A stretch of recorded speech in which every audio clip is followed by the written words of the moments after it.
Hola, ¿qué tal? Bienvenidos una semana más a La Buena Vida, este espacio donde tratamos cada semana pues, de aportaros claves para llevar una vida más saludable, con mayor bienestar y siempre de la mano de expertos en la materia y en las diferentes esferas pues, de la vida y de la persona, cuerpo, mente y espíritu. Y en este programa de hoy, en esta primera sección, precisamente la vamos a dedicar a la salud mental, que también es tan importantísima, porque se calcula que entre un 20 y un 30% de la población podría ser altamente sensible. Es un rasgo de la personalidad, pues que las personas que lo son más empáticas, más profundas, más sensibles. Vamos a conocer cuál es este rasgo, qué condiciones se dan para serlo y cómo afecta la vida de estas personas. Y para adentrarnos en este tema vamos a hablar con Teresa Nandín, que es la presidenta de la Asociación Catalana de Personas Altamente Sensibles. Hola, bienvenida. Y tenemos también a Clara Orti, que es coach y terapeuta y también nos va a aportar mucha información sobre este tema. Así que si os parece empezamos pues por eso, ¿no? Se dice persona PAS, persona altamente sensible. ¿Qué es ser una PAS, Teresa? Bueno, esto es un concepto psicológico bastante nuevo, porque fue escrito por primera vez en los años 90, aunque ya llevamos un recorrido, realmente no es nada, ¿no? En ciencia es muy poquito. Entonces es algo un poco novedoso y entonces empezamos diciendo que la sensibilidad a tu entorno es una característica esencial de cualquier ser humano, de cualquier persona. Todos somos sensibles en cierto grado y también los seres vivos en general. Todos captamos estímulos, señales del entorno, nuestro cerebro las procesa y reaccionamos. Ahora mismo pues tú estás notando el aire acondicionado que te llega, igual te molesta la luz o no te molesta, me estás escuchando a mí, estás pensando qué respuesta me vas a dar. Bueno, pues de esto se sabe ya desde hace muchísimas décadas que hay seres vivos, personas, que están más sintonizados con su entorno. Les repercute más, ¿no? Están más sincronizados, captan más y hay otros que se mantienen más impasibles dependiendo de que el entorno cambie. Bueno, pues en los años 90, una psicóloga estadounidense, doctora en psicología, junto con su esposo, que ya era un académico muy renombrado, el matrimonio Aaron, describieron un nuevo rasgo de la personalidad y del temperamento. De hecho, pero realmente es un rasgo de la personalidad que tiene una base neurobiológica muy fuerte, o sea, está muy relacionada con el cuerpo, ¿no? El sistema nervioso y cómo funciona. ¿Qué vieron ellos? Que estas personas, el porcentaje de población que estaba más sintonizado con su entorno, además tenían otras características. Entonces, aquí hay como un pack de cosas que van juntas. ¿Vale? Pues esto le vamos a llamar, el nombre técnico es sensibilidad en el procesamiento sensorial. No vas a ver ningún artículo académico que hable de PAS. Vas a ver sensibilidad en el procesamiento sensorial. Y bueno, establecieron, después ya hablaremos, si quieres, entramos en qué características son, pero lo importante, un poco para concluir, es que es una minoría de la población. Sí. Bueno, aunque estamos hablando de entre un 20 y un 30%. Sí, que tampoco es tan pequeño, pero bueno, todavía es una minoría y esto es importante. Y se da igual en ambos géneros, o sea, no tiene nada que ver para nada con el concepto tradicional de ser sensible, de que conocemos, ¿no? Culturalmente, es un concepto nuevo, ¿vale? Y después que es neutro, no es necesariamente algo ni positivo ni negativo, tiene sus ventajas y sus desventajas y depende un poco de cómo lo gestiona cada persona y del entorno en el que te encuentras, de la infancia que has tenido. Entonces puede jugar a favor a veces no, o depende de... Ahora lo hablaremos y veremos qué tal. Pero entonces lo que queda claro es que no es un trastorno, sino que es un rasgo de la personalidad. Clara, entonces, ¿cuáles son esos rasgos y esas características que ha de tener una persona para considerar que es altamente sensible? Vale, entonces está la parte como más científica y la parte que se ve más en el día a día, ¿no? ¿Qué es la sensibilidad de procesamiento sensorial? Básicamente implica una mayor profundidad de procesamiento sensorial, que es todos los estímulos que tú vas recibiendo. Es como que el cerebro los procesa más profundamente, los compara más con estímulos anteriores que haya recibido. Entonces esto hace, por ejemplo, que la capacidad... Bueno, una persona altamente sensible a veces, por ejemplo, una amiga me decía hace unos años, ¿no? Es que yo noto como mi nieto en la playa pasan muchas cosas y es como que se queda quieto, ¿no? Para poder procesarlo todo. O sea, la capacidad de reacción es un poquito... Bueno, necesitamos como un poco más de tiempo porque el sistema nervioso siempre está trabajando más. Y entonces, ¿esto qué hace? Que como el sistema nervioso siempre está como más, bueno, procesando más toda la estimulación que recibe, tenemos más tendencia a poder sobreestimularnos y cansarnos con esta estimulación. Nos tenemos que cuidar un poco más. Como a nivel del sistema nervioso, las áreas del cerebro están unas relacionadas con las otras, también implica a su vez una alta emocionalidad y empatía, diríamos, o sea, somos personas que sentimos con más intensidad, tenemos más capacidad para empatizar con los demás a nivel emocional, que no sería lo mismo que la empatía cognitiva, y tenemos más sensibilidad a los estímulos, o sea, a las luces, los ruidos, etcétera, ¿no? Vale. ¿Y esta activación fisiológica qué relación tiene con la alta sensibilidad? Porque hay estudios que dicen, ¿no?, que este tipo de personas, si no gestionan bien este rasgo, en un futuro pueden acabar derivando en un trastorno de la personalidad que puede ser, no sé si hay relación entre paz y ansiedad, futuras depresiones, etcétera. ¿Esto es así, Clara? A ver, lo que pasa ¿O Teresa? es... Cualquiera de las dos. A ver, lo que pasa es que las personas tenemos... O sea, el sistema nervioso de cada persona tiene un nivel óptimo de activación, que es, por ejemplo, si tú estás haciendo un examen o yo estoy aquí haciendo una entrevista, lo ideal es que no esté, para que salga bien, que no esté ni muy relajada ni muy nerviosa, ¿no? Y la persona, por esta mayor profundidad de procesamiento, la persona altamente sensible, es como que su umbral es más bajo, Ajá. llega antes al nivel óptimo de activación. Si llega antes al nivel óptimo de activación, quiere decir que también se acabará. Se sobreestimula. Se sobreestimula y se puede, si no se cuida, se puede estresar con más facilidad. Pero eso no quiere decir que haya más tendencia a un trastorno de ansiedad siempre que la persona se conozca y cuide esta parte de ella. Sí, hoy en día se confunde el término estrés y ansiedad y son dos cosas diferentes, aunque se usa, ¿no?, en el día a día como intercambiables, pero realmente son dos cosas diferentes. El estrés es tu sistema nervioso que se pone en alerta porque tiene que estar atento. Entonces, antes de un examen es el caso más claro, ¿no?, los nervios en la barriga, pero eso a ti te ayuda porque fluye más sangre al cerebro, vas a estar más enfocado. Entonces, ese estrés, estamos diseñados, los seres humanos, para tener ese estrés, tener picos que nos ayuden a enfocarnos y a ser más rápidos. ¿Qué pasa? La sociedad hoy en día está montada para que vamos siempre con un poco de estrés que vamos acumulando. Entonces, el sistema nervioso altamente sensible se activa antes, se pone en marcha, trabaja más, ¿vale? Eso puede ser ventajoso a veces, ¿no?, porque te fijas en más detalles, enseguida... Pero si estás en una sociedad en la que te conduce al estrés continuo, claro, ese sistema nervioso trabajando tanto, cada día el pobre acaba agotado. O sea, son personas que también gestionan peor el estrés, les pasa más factura, ¿no? Si es continuo, sí. Vale. Nos pasa a todos, pero a lo mejor una va a llegar a tener el sistema nervioso agotado antes y no se cuida, y no se toma sus pausas, etc. Y si eso lo acompañamos, que la manera en que tú gestionas mentalmente, y si entras en preocupación y empiezas a darle vueltas cuando estás así, ahí entras en estados de ansiedad. Claro. Entonces ya vamos a otro nivel, ¿no?, que todos entramos ahí alguna vez también, ¿no?, evidentemente. Entonces, esto de darle vueltas es precisamente esto que decías del procesamiento profundo, ¿no?, del pensamiento, y es algo que es característico también, ¿no? Pero yo me refiero si entras en preocupación. Ahí te lleva a estados de ansiedad. Vale. Entonces, realmente la ansiedad no está ligada directamente con la alta sensibilidad, sino indirectamente. Vale. Sí que puedes llegar antes a estados de estrés fisiológico, de estrés de tu sistema nervioso, que se cansa, vamos a decir así, y se pone tenso, pero si tú sabes cómo rebajar eso y tienes buena gestión emocional, no llegarás a tener ansiedad habitualmente. Y Clara, estas personas... Ay, perdona, ahora si quieres desarrollas. ¿Estas personas sufren más? ¿Se sienten incomprendidas? No tiene por qué... No, la intensidad... A ver, hay más intensidad emocional, claro, pero eso no quiere decir, o sea, tanto para lo bueno como para lo malo. Entonces, se tiene que hacer como mucho hincapié, entre otras cosas que iremos hablando, ¿no?, en la regulación emocional. Si una persona altamente sensible se regula bien emocionalmente, no tiene por qué sufrir más.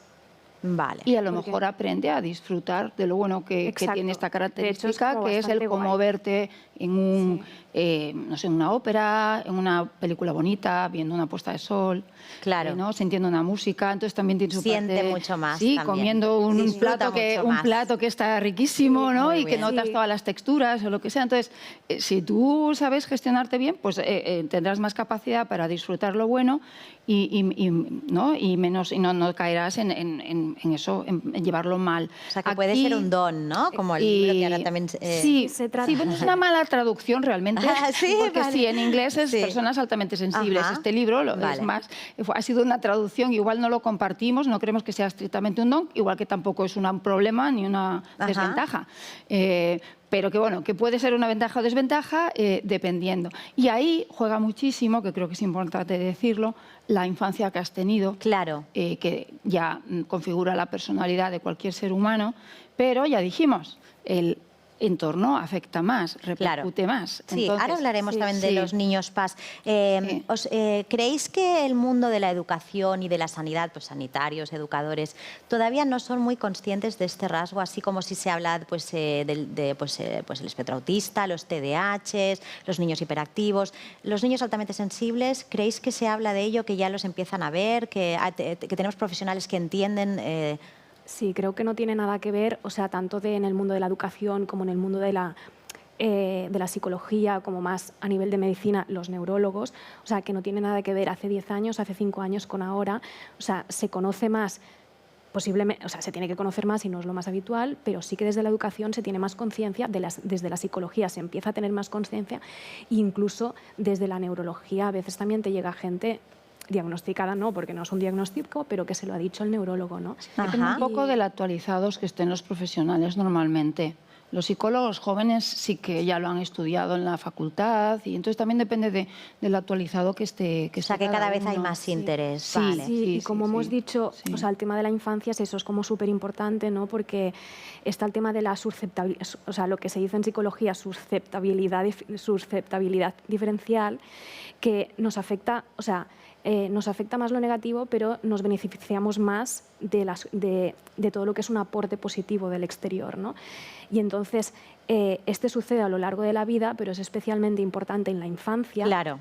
porque si a un niño altamente sensible, o sea, actualmente ya hay un investigador que ya hace años hablan de sensibilidad vulnerable, sensibilidad neutra y sensibilidad potenciadora, Ajá. ¿no? Que si tú a un niño altamente sensible, pues igual no entiendes lo que le pasa, haces que se adapte a ritmos, sobre todo es un tema de sobreestimulación y de ritmos, Claro. cosas que no son para él, esto hará que, o sea, que desarrolle una sensibilidad más vulnerable, ¿no? Que no sepa cuidarse, que salga todo lo que es peor, entre comillas, del rasgo. Claro. En cambio, si tú a un niño pues, le dices, mira, pues a ti te pasa esto, pues mira, podemos hacer esto, lo cuidas un poco y le ayudas a que la parte buena florezca, esto es una sensibilidad potenciadora, o sea, que de aquí pueden salir grandes escritores, grandes artistas, grandes periodistas, ¿no? Es verdad, Clara, porque hay como mucha relación, ¿no?, entre las personas altamente sensibles y los artistas o los creativos. Esto es así, ¿verdad? Sí, porque si tú tienes un sistema nervioso que capta mucho y se fija en muchos matices del entorno,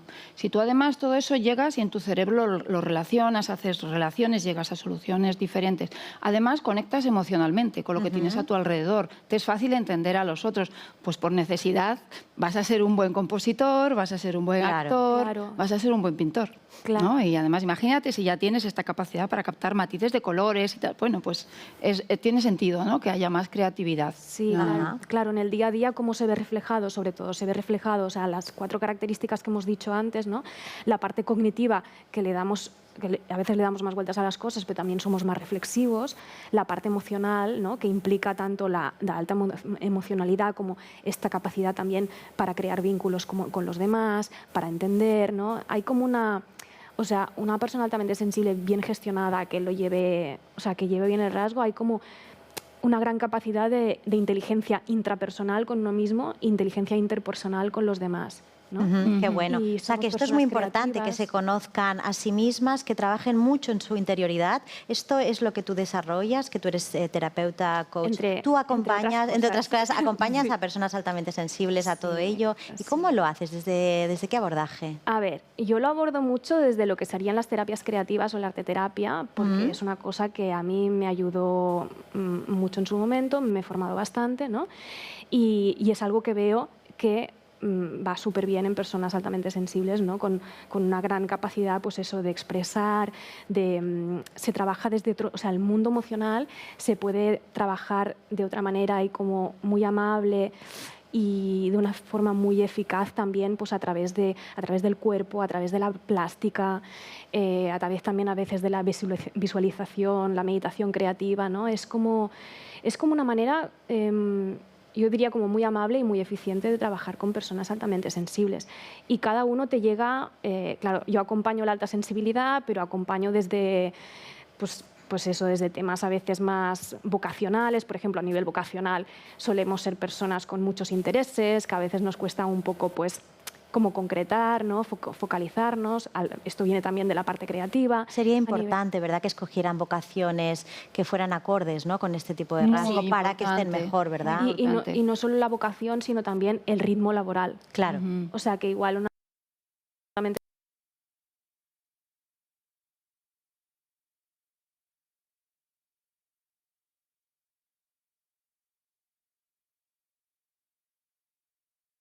nervioso se va activando y entonces ayudas a que baje un poco y a poder continuar el día, ¿no? Y no solo por eso, porque también le sacas partido a tus capacidades y a Claro, tus fortalezas. claro. Entonces, yo estoy segura que empresas como Google, que es muy creativa y así, ¿no?, un estilo diferente y muy de crear soluciones nuevas, seguro que tendrá un porcentaje ¿Está alto relacionado con las altas capacidades entonces o...? No necesariamente. Esto ahora también se ve mucho. Hay poca evidencia científica. De hecho, acabo de estar en un congreso sobre esto, precisamente, que presentamos una ponencia sobre alta sensibilidad, un congreso de altas capacidades, un poco buscando entre todos cruzar un poco ambos conceptos, ¿no? Entonces, no hay mucha evidencia científica por ahora y no hay datos todavía concluyentes. Se está llegando a conclusiones diferentes, pero sí que es verdad que o lo que dicen las asociaciones de altas capacidades, que un gran porcentaje de niños y de adultos con altas capacidades tienen también alta sensibilidad. Eso sí, o quizás más inteligencias desarrolladas en otros ámbitos también, ¿no? Podría ser. Sí, pero sí que es verdad que no hay necesariamente una inteligencia cognitiva más alta en una PAS. Sí, Eso no. lo que sí que yo, por ejemplo, a nivel de consulta sí que veo que el perfil altamente sensible, además con altas capacidades, es un poquito distinto. Diferente, sí. Al perfil. Sí, eso es verdad. O sea, por ejemplo, a nivel de reflexión, hiperactivación mental y tal, en una persona con altas capacidades, esto es todavía mayor y entonces ayuda mucho conectarla con el cuerpo para bajar, para no estar en el mundo mental. Claro. Sí. ¿No? Constantemente. Pero incluso sin mayor capacidad cognitiva. Esto que decíamos antes del procesamiento profundo. Entonces es muy típico, una escena típica, un equipo de una empresa o algo así, y el PAS que está allí calladito, observando todo, captando todo.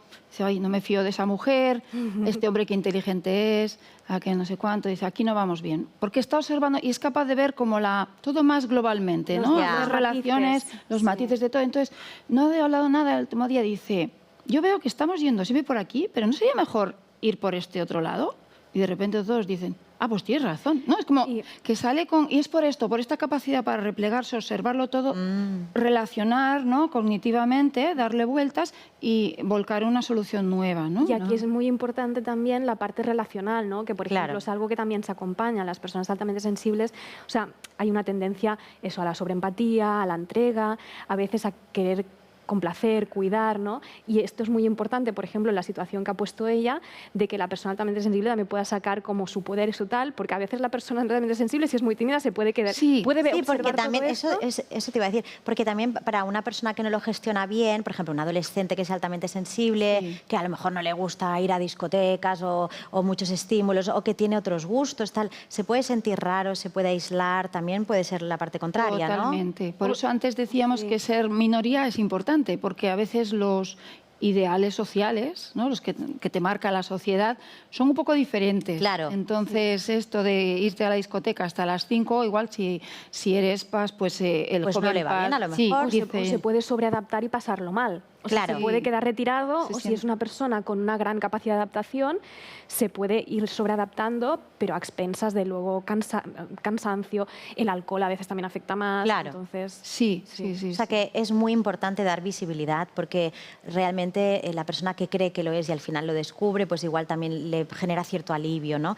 Contarnos un poco qué hacéis en la asociación. Sí, claro que sí. ¿Y cuándo se creó y por qué? Sí. Es buena pregunta. Pasó así.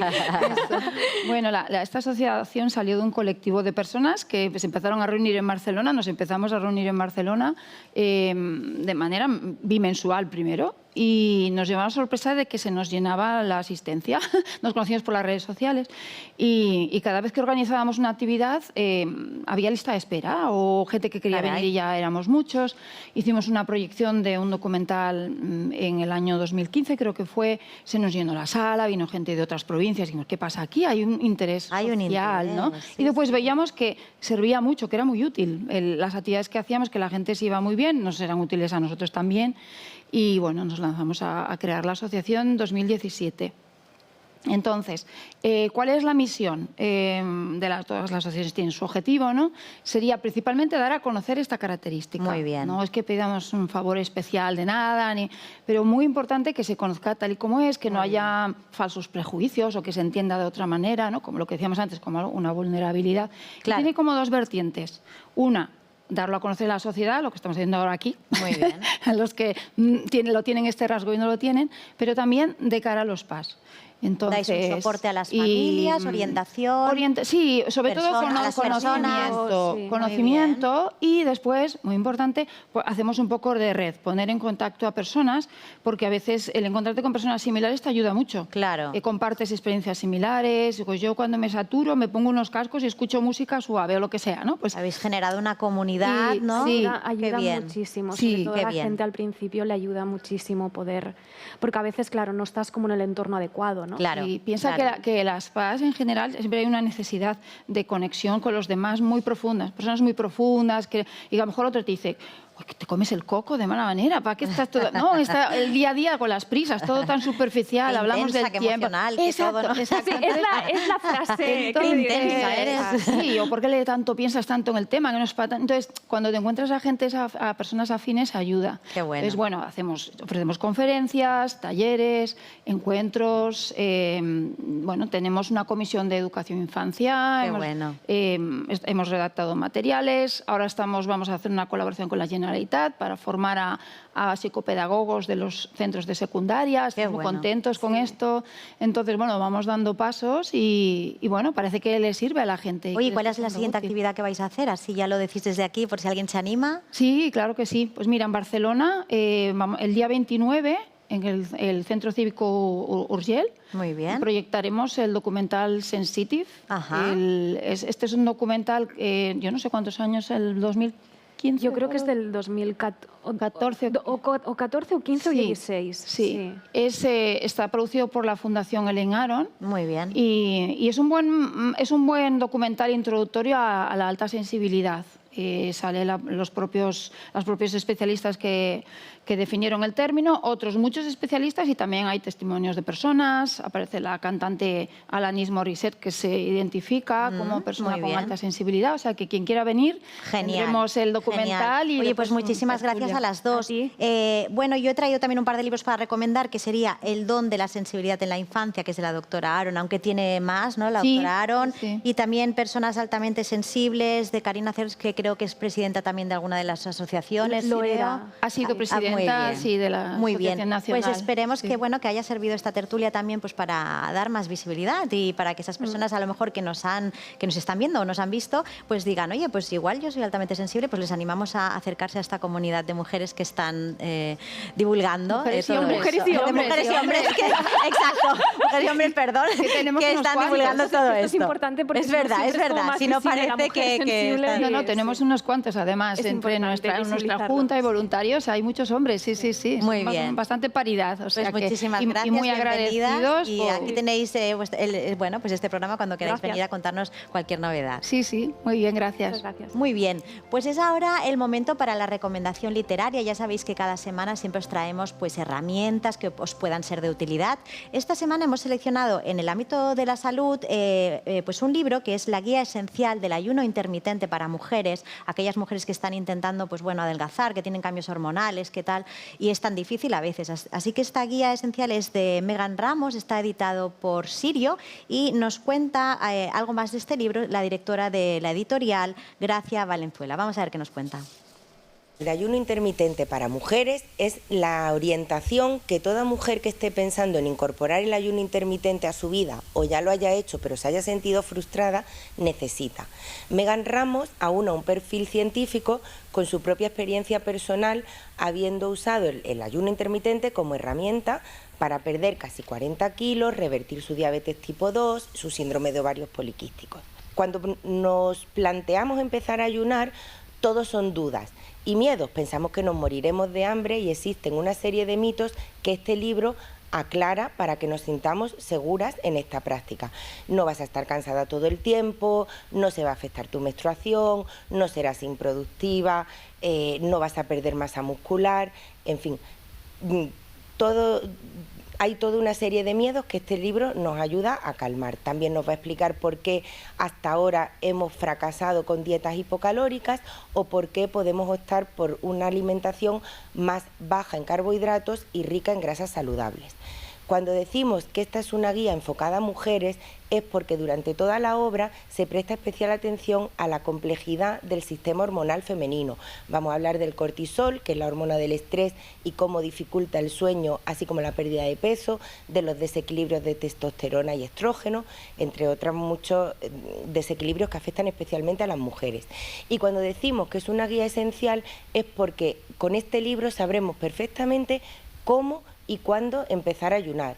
Nos va a dar pautas psicológicas para prepararnos, cambios de hábitos. Cuando decimos cuándo empezar a ayunar es porque hay toda una serie de tablas y combinaciones de horas y días que nos van a hacer práctico y fácil el incorporar esta práctica a nuestra vida.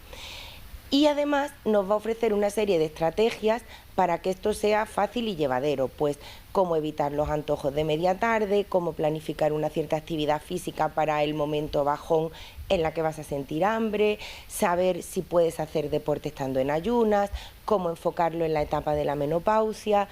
En fin, todas las dudas que pueden surgir y que la autora conoce por su trabajo con miles de personas. Y por último, como lo que tratamos es de que la práctica del ayuno intermitente y la alimentación sana sean hábitos que perduren para toda la vida, nos va a ayudar a desarrollar una relación sana con la comida, a reconocer nuestra sensación de saciedad, a tener una alimentación consciente, a saber elegir el tipo de dieta que mejor nos viene, a desenvolvernos en situaciones sociales como las vacaciones o las reuniones, en fin, que el ayuno intermitente sea un compañero de viaje para nuestra salud y bienestar durante toda la vida. Bueno, pues ya lo sabéis, ahí tenéis esa recomendación literaria y ahora es el momento de, bueno, pues de nuestra parte de la entrevista, del programa. Y en esta segunda parte tenemos al doctor Miquel Samarra, que es médico integrativo. Ahora nos va a explicar un poquito qué es eso de la medicina integrativa. Bienvenido, gracias, doctor. Hola, Sonia. Miquel Samarra es licenciado en medicina, especialista en medicina del deporte, también es especializado en nutrición y además es director del Centro Médico Matterhorn. Hace 20 años él ya se empezó a interesar, quizás más, ahora me lo dirá, por una visión más multidimensional de la salud, por un enfoque más holístico, más integral. Se dio cuenta de que quizás con aquellas herramientas que había salido de la facultad pues no era quizás suficiente y bueno, pues tuvo esa visión, empezó a formarse y esto es lo que nos va a contar hoy. Bueno, ¿cómo fue ese cambio primero? Bueno, los grandes cambios siempre surgen de crisis existenciales, ¿no? Es decir, que me licencié en el 88, 1988, y empecé a trabajar en el 91. Entonces, claro, cuando llevaba 7 años ejerciendo la profesión, pues me di cuenta que empezaba a repetirme. Y entonces, pues la visión del paciente y lo que él me planteaba no coincidía con lo que yo estaba viendo y sintiendo. Y me empecé a interesar por otras maneras de aportarle al paciente pues, propuestas terapéuticas, porque yo veía que él estaba en ese bucle y que la enfermedad, lo que él me planteaba apenas era la punta del iceberg de lo que yo estaba viendo, ¿sí?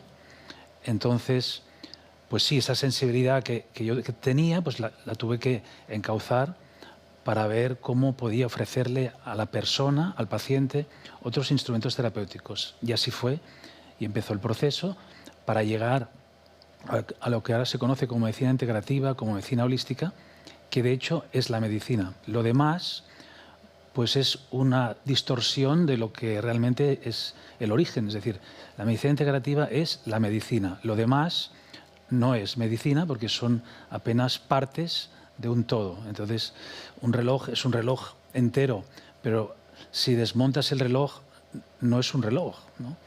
Entonces hemos desmontado esto, bueno, hemos desmontado todo. La medicina es una parte de eso que hemos llevado a la máxima capacidad analítica, pero aquí no hay nadie que sea capaz de sintetizar en cualquier ámbito de la vida. Hablo como médico ahora, pero lo podríamos ver en todos los ámbitos. Totalmente. En las religiones, podríamos hablar horas de todo lo que se ha hecho para entender una cosa y después no solo no lo entendemos, sino que además conflictuamos con nuestra pequeña porción de verdad, ¿cierto?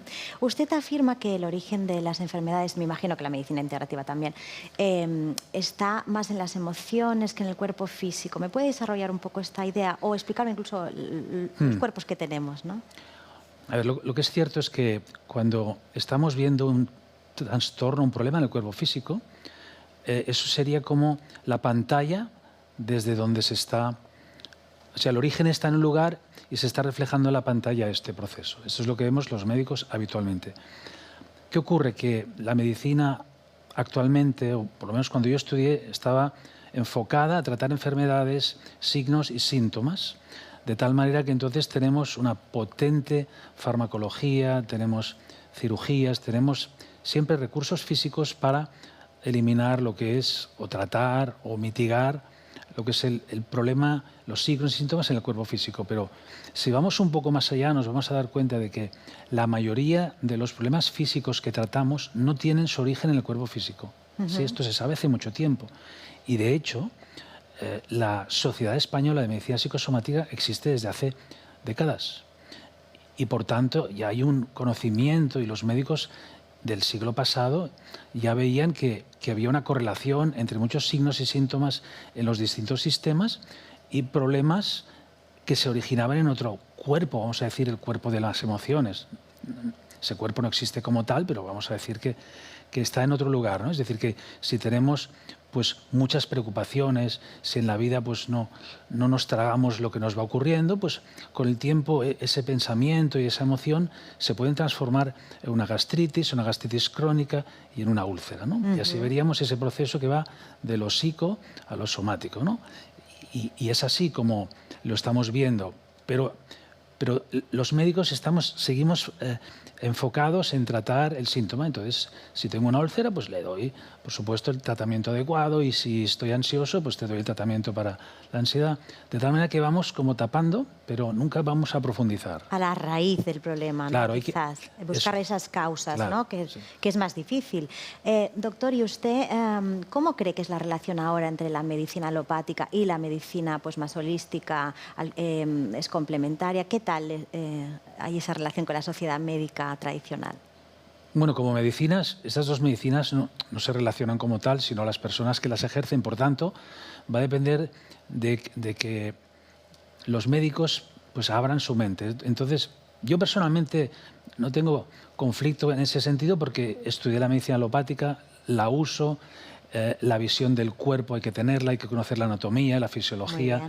Todos esos aspectos están ahí y nunca se dejaron de lado. Solamente que esto lo contextualizas en algo más amplio. Entonces se establecen relaciones, entonces puedes ver la emoción con la glándula que se está afectando, con el neurotransmisor y cómo eso está afectando en el cuerpo. Por tanto, el síntoma tiene un neurotransmisor a nivel bioquímico, pero eso tiene que ver con algo que la neurociencia nos ha explicado muchas veces, y ves la glándula relacionada con esto, y después desde ahí ves la emoción que lo ha generado y el pensamiento.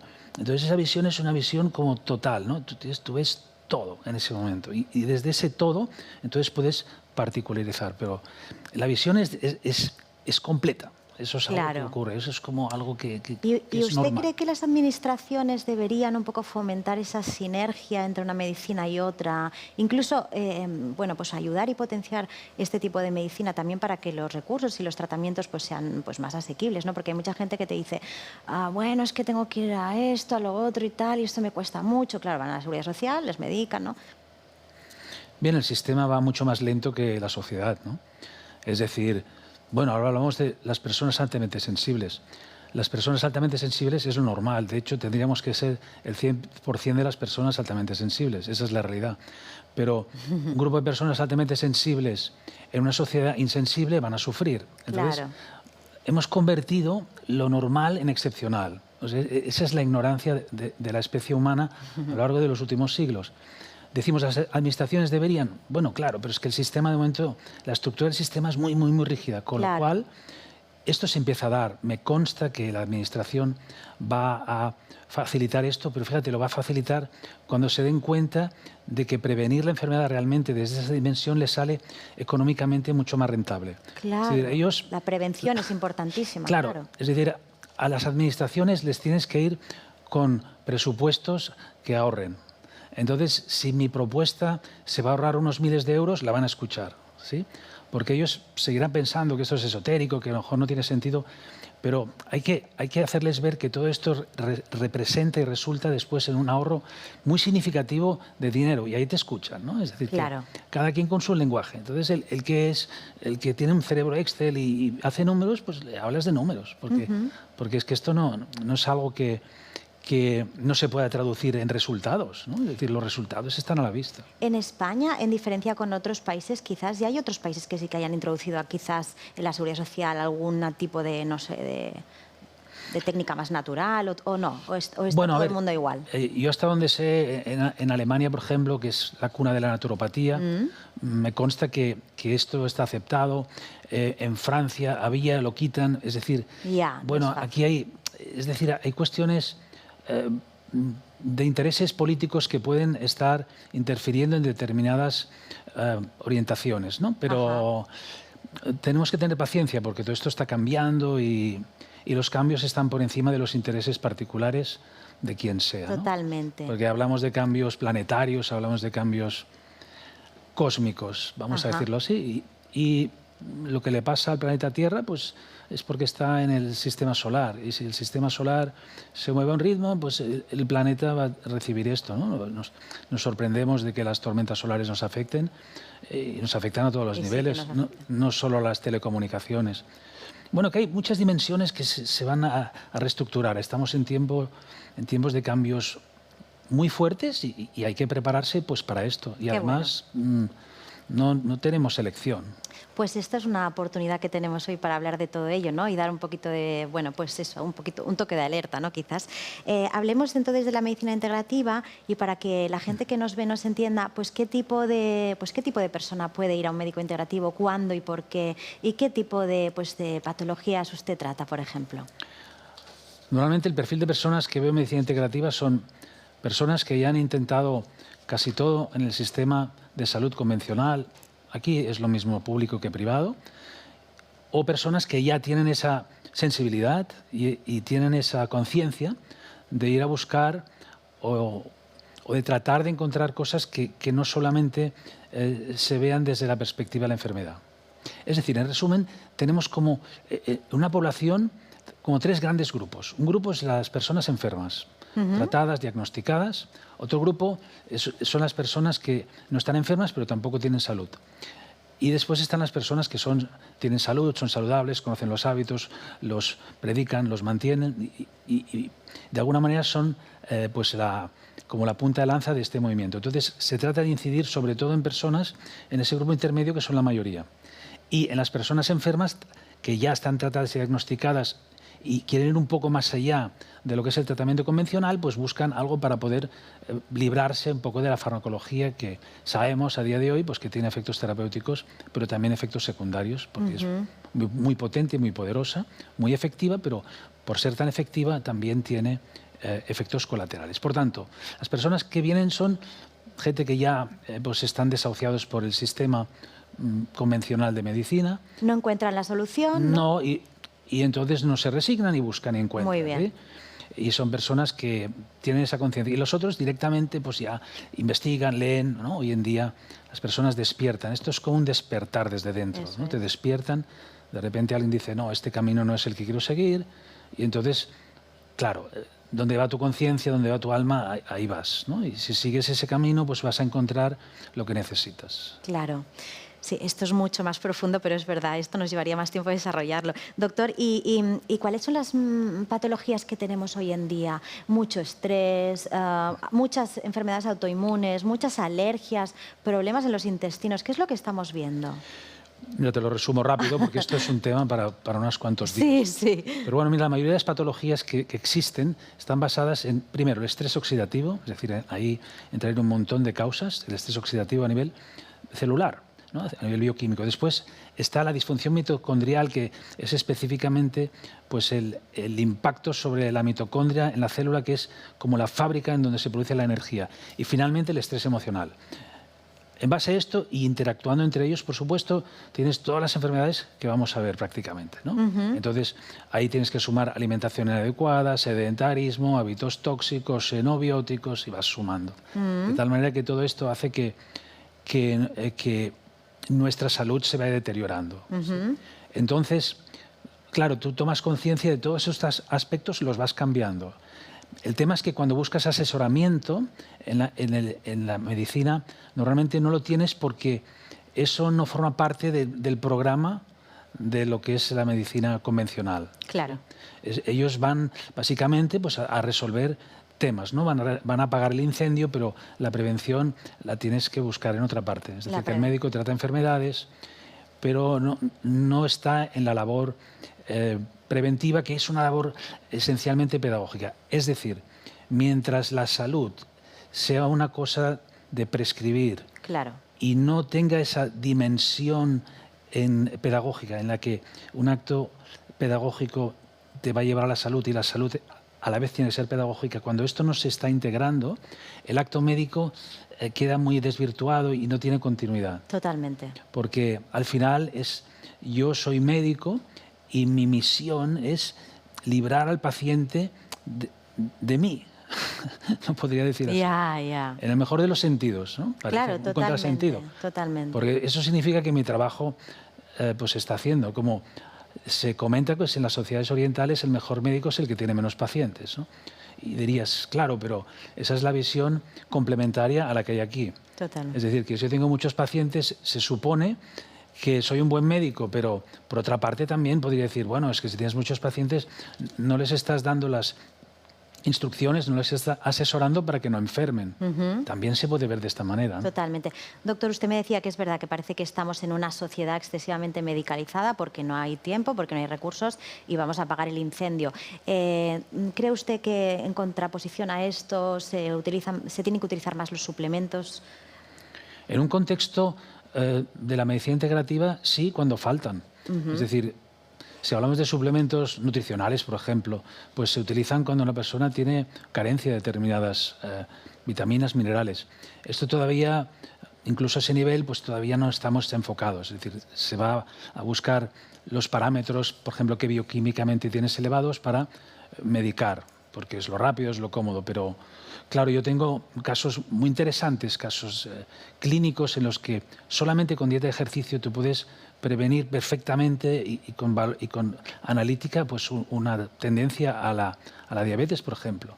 Pero esto se puede incluso documentar. Incluso usted trabaja también la importancia de la meditación, la actividad física, ¿verdad? Claro, hay otras herramientas. Muchas herramientas. Entonces, depende de cada persona, pues empiezas por alguna que él pueda, en la que pueda involucrarse. O sea, lo importante es que esa información que te llega del paciente, tú se la tienes que poder devolver para que él la pueda tomar y practicarla y desde allí experimentar esos cambios. Pero eso es el paciente, o sea, el paciente es corresponsable de todo el proceso. Si lo dejas aparte y vas desde yo soy el médico y soy el que sé, y entonces tú eres, pues eso.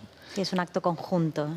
Claro, es que yo no me planteo trabajar de otra manera. Totalmente. Es que si no, te conviertes en un robot. Entonces la inteligencia artificial va a triunfar en medicina porque el médico la va a utilizar, pero desde lo que es su visión y su conciencia. Es decir, que esa información solo sirve si la contextualizas. Totalmente.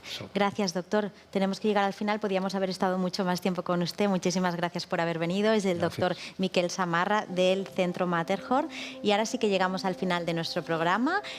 Os recordamos que nos podéis seguir por las redes sociales y os esperamos la semana que viene con más consejos de salud y bienestar.